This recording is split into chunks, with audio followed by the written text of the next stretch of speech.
Hello everybody, and welcome to this little video, and this just describes where Abaq has come from, where he lives, his area where he lives, and his family, and going through a family tree which gets there's quite a lot of family in there to put through, but we'll just do it as quickly and as easily as we can. So we'll start off with the place where he lives. And what I've done is a very rough sort of plan of his place of living.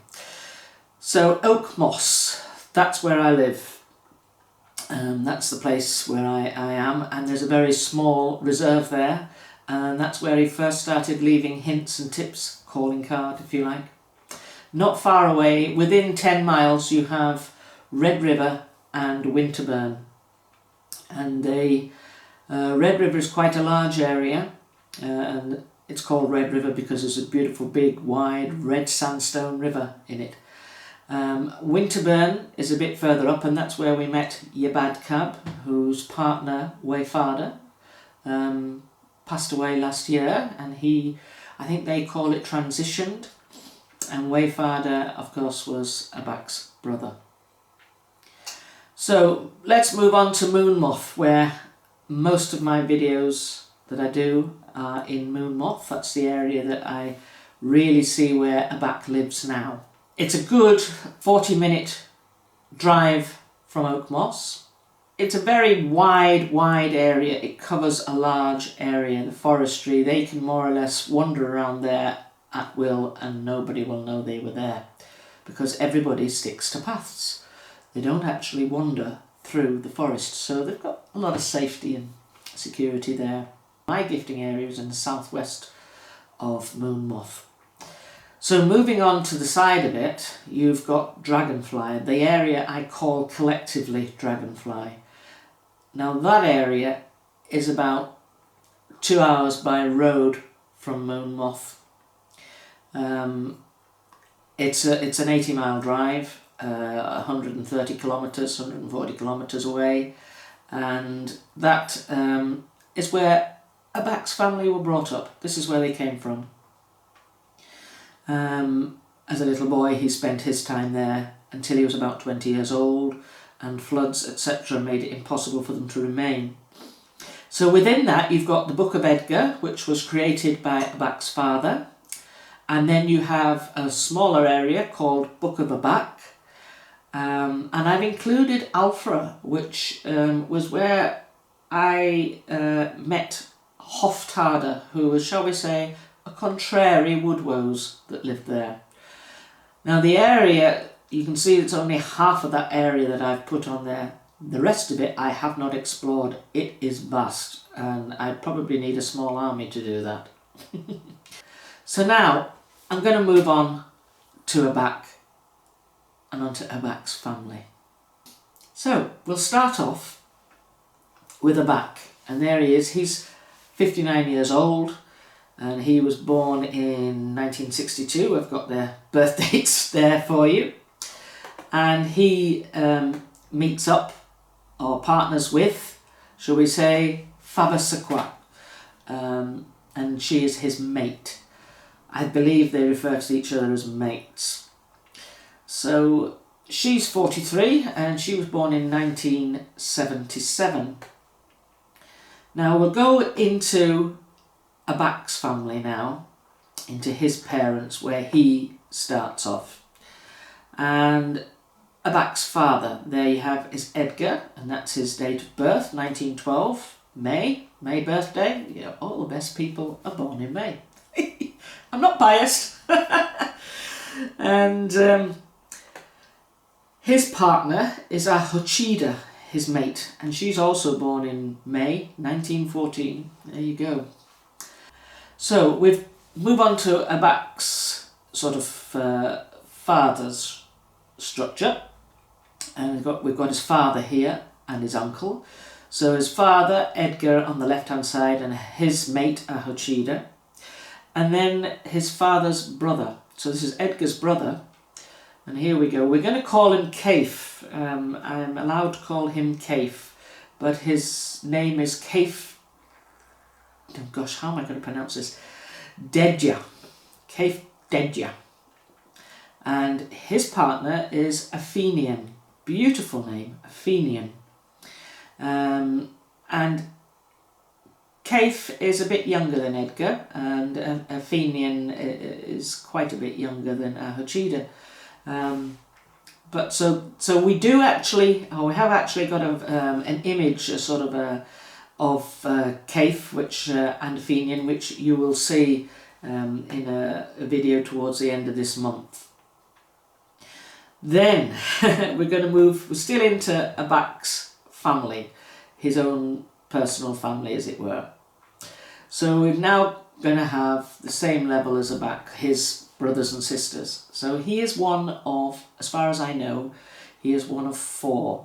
I believe there were more. I think they lost brothers and sisters. I'm not sure of that at the moment. We know that at the start of, we've got Wayfarder. He passed away last year, in June last year. And we came across that when we met in Winterburn. We met Yabadkab, and her energy was very, very, very sad, very, very strong, and you could feel her loss. And indeed, believe me, there's tremendous sadness there with Abaq. He loved his brother so much that he must have been very, very close. So Wayfarder, he was the oldest, and then Yabadkab, who we meet quite often at the gifting area. Yabadkab 79, born in 1941. Then we have the next brother, Dacia Gaea. Now, I think Dacia is a place known to the Thracians in ancient Greece, probably modern day Romania, Gaea meaning world or earth. So I think it means mountains of the world, or mountains of that particular area. So Dacia Gaea, and he has a partner. I haven't gone into all of this because it starts to get very complex, and I don't want to drown you out with too much information. So he's 80 years old, and he was born in 1940. Now, Wayfarder, he has around about, I think he has 10 children. Dacia Gaea, I believe he has 10 children. Then we have Abaq's sister, Desab. She's 79, she was born in 1941. She also has a partner, and she has 9 children. So you can see they do have quite large families. Then we have Abaq and Fabasaqua, and they also have 9 children, had 9 children, but you'll see that here. Now, as I list these here, we've got at the start, I've put the girls in pink and the boys in blue. So this is Abaq's family. So if you imagine Abaq and Faba, and the first child, their firstborn, was Seo, and he's 24, born in 1996. Then Mebki, she's 22, born in 98. Abidam, she's 19, born in 2001. Leola, she's 16, born in 2004. Then they have a boy, Amagaba. He's 14, born in 2006. Then they have Abiba. She's 12, born in 2004. Then Gefeba, she's 10, and she was born in 2010. Then I think it's around 2012, there's a stillborn, there's a loss. And then the little one they have now is Tababa. He is 6, and he was born in 2014. And just to go through the names on these, if I go back to Abaq's brother, who was called Wayfarder, I think that name means loyalty in there somewhere. Abaq, of course, means quicksilver, Mercury, so that relates to their colour. And that's where I get the name of the channel from in respect to him, because everything is only possible because of their help and willingness to help with this. So I don't know what all of the names mean. I have no idea what Seo means. I believe Seo is short for Seo Masham. I do not know what Mebki means. Abidam means born, father not present.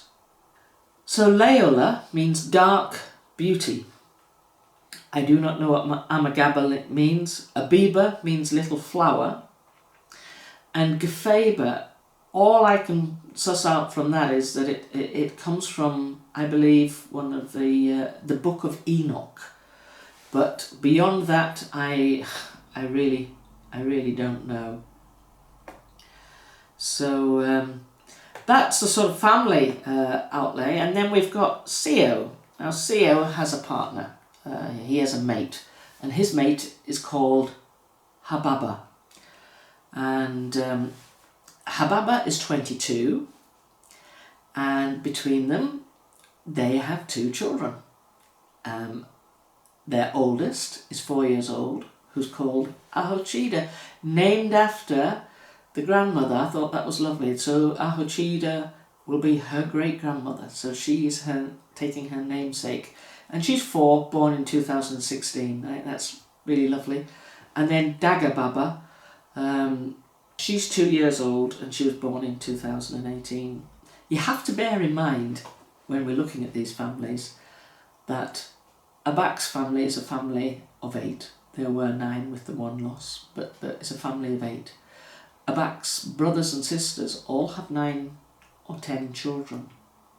So now we're coming up to just short of 40 offspring. I asked Athenian how many grandchildren she had. Now, they will be great-grandchildren and grandchildren together. Over 200. Between 200 and 300, actually. If you've got yourself, you have 4 or 5 children, and they say have 8 or 9 children each, who then start having children, we start getting up into big numbers. So you can see why the areas that, I mean, if you look around this area, there are forests and forests and forests. So they have plenty of space. And you might ask about food. How will they survive? How much food does they have to eat? And I think this is where we have to accept, yes, they eat food, solid food like we do, but I think there's also predominantly they use energy from the forest. And this maintains their, well, if you like, their ability to be, we call it cloaked. But that's their form of protection, and also they don't need to be in that physical body all the time. If they, like we would sleep perhaps, and we restore our energy from sleep, they probably restore their energy from daylight, from sunlight. I kind of think as well, for some reason, I think from the stars as well, from moonlight as well.